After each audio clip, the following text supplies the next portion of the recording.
Welcome to Conversations with Pastor Charlie, a series of candid, insightful discussions offering a godly perspective on current events, interviews with people from all walks of life, and other topics the Lord places on Pastor Charlie's heart. Now here's Pastor Charlie. The United States of America is getting ready to celebrate our 250th anniversary. And for this country to remain great, the church, we have a lot of work to do. So tonight I want to continue with the series called Preparing for the Work, with the fourth action of Nehemiah. Nehemiah meets with opposition. Now, let me read Nehemiah chapter 2, verse 10 and 19.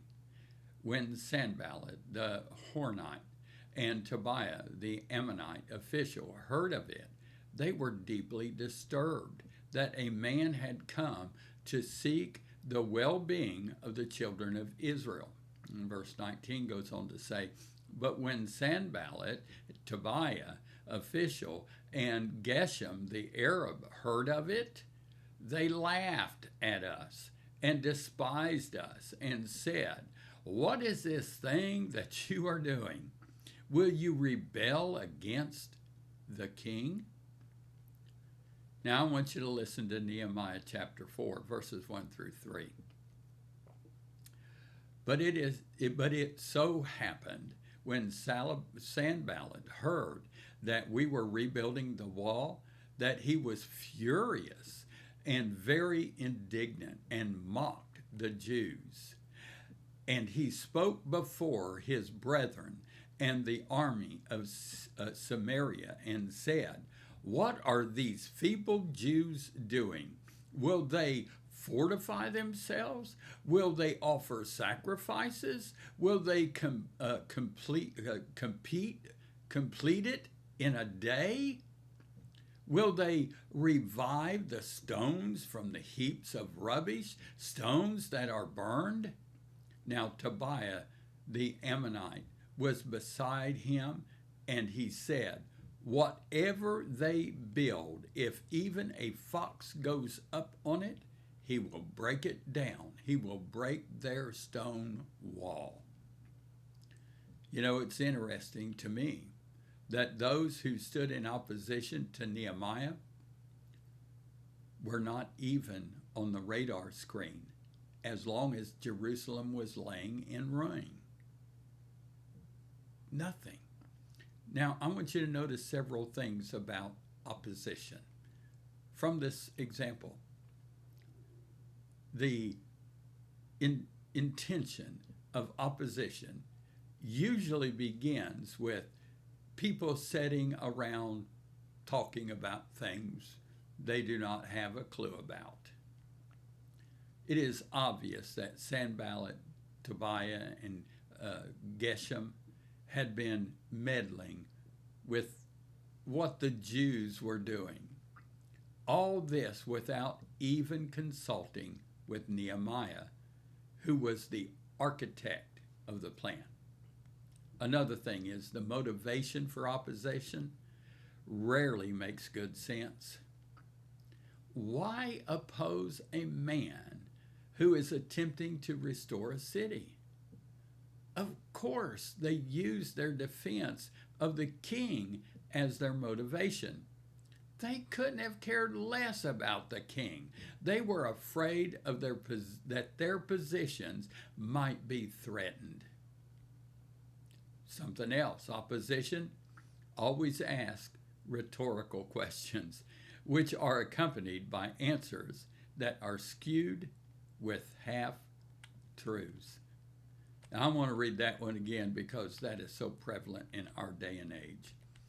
Opposition always asks rhetorical questions which are accompanied by answers that are skewed with half-truths. I was taught that a half-truth was a whole lie. The questions they were asking were never intended to be answered. They were intended to create doubt in the minds of Nehemiah's helpers. Again, one other thing. The nature of opposition is always rebellion. Therefore, those who are involved usually turn bitter. Sanballat, Tobiah, and Geshem began this triad by talking among themselves. Their actions turned to rhetorical questions, which led to false assumptions, crouched in bitterness. Just remember that last verse, that last part of the verse I read. If a fox runs across their stone wall, he will break it down. You know, the more closely you try to follow the will of God, the bitterer the opposition will become. This should not come as such a surprise to us. The world and the church hated Jesus without a cause, and the disciple is not greater than his Lord. Matthew 10:24, a disciple is not above his teacher, nor a servant above his master. Everyone stands to benefit from a city being restored. Listen to the benefits. I have a few here. It's improved housing, improved living conditions, improved educational system, improved infrastructure, streets, etc., improved opportunities for making a living. You know, when you think about it, they have everything to gain and nothing to lose. Yet they become opposition to the will of God. What is not to like here? The opposition can rarely give you a good reason why they oppose a thing. They are usually in opposition because it just doesn't fit their style or their view. This is never a good enough reason to stick our feet in the sand in an effort to slow progress. That's a word to us, the church. There are actually two unpardonable sins with human beings. Now, don't get real religious on me. Failure and success. It's not unpardonable by God. It's unpardonable by the world. Failure and success. Sadly, the firmest opposition to the plans of the church almost never comes from outside sources, but from within the church.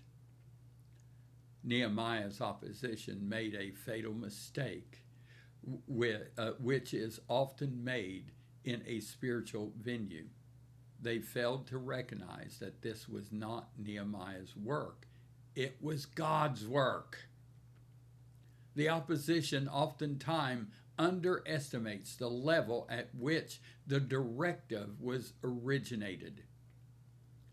In the book of Acts, the apostles had been imprisoned and very directly communicated with concerning the will of the religious hierarchy, that they were not to preach Jesus any further.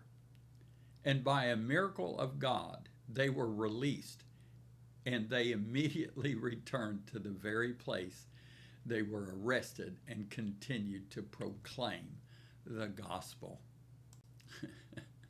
Well, they were brought before the council, and in the process of being interrogated, a man on the council, listen to this, he sensed a mistake might be in the making, and listen to what he said. It's Acts chapter 5, verses 34 through 39. But one member had a different perspective. He was a Pharisee named Gamaliel, who was an expert on religious law and was very popular with the people. He stood up and ordered that the apostles be sent outside the council chamber just for a while.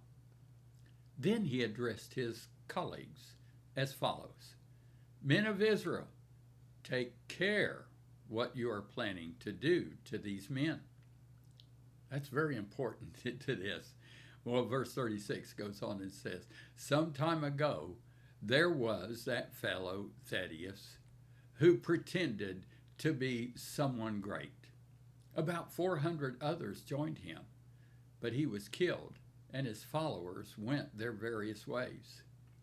The whole movement came to nothing. After him, at the time of the census, there was Judas of Galilee.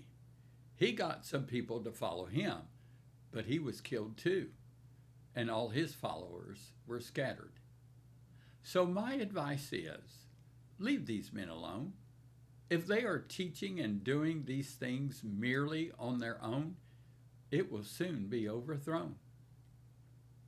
But if it is God, you will not be able to stop them. You may even find yourselves fighting against God. Wow. You know, sometimes the wisdom of the world exceeds that of those which are in the household of faith. Opposing God's agenda is an unhealthy business. David's wife, her assessment of David's dancing, what happened? She was barren for the rest of her life. You know, I wonder how many barren people and barren preachers are in our churches, and they do not even understand the reason for their barrenness is because they oppose God's plan. All Micah did was to be a little bit critical of David's experience. One of the most damaging consequences of opposition for those in leadership is the introduction of doubt. Arthur Golden said, "A mind troubled by doubt cannot focus on the course to victory." Many great leaders have failed to move their organization forward because key people spoke doubt into their life rather than encouragement. I have discovered that if I am in opposition to a thing, oftentimes the best course of action is to just simply wait and see approach. Nehemiah's opposition would rather have a city in ruin than lose their place of control. Some people are determined to either rule or ruin a church. And the sad fact is they usually wind up doing both. Now, have you ever wondered why a person would not want to provide a better worship place for their descendants? It escapes me why they would not want to do everything in their power to make sure their church had every available tool to reach a city. Why would a person want to oppose the progress of a church rather than support it? There are three things that cause people to criticize: ignorance, jealousy, and an inferiority complex. God desires for his people to move forward in one accord. Now let's take a look at what happened in the first century church, which was in one accord. I'm just going to list some things. 3,000 were saved the very first day of the church, the day of Pentecost. God added to the church daily such as would be saved. That's Acts 2:47. 2,000 are saved at Solomon's porch, Acts 3:1-4.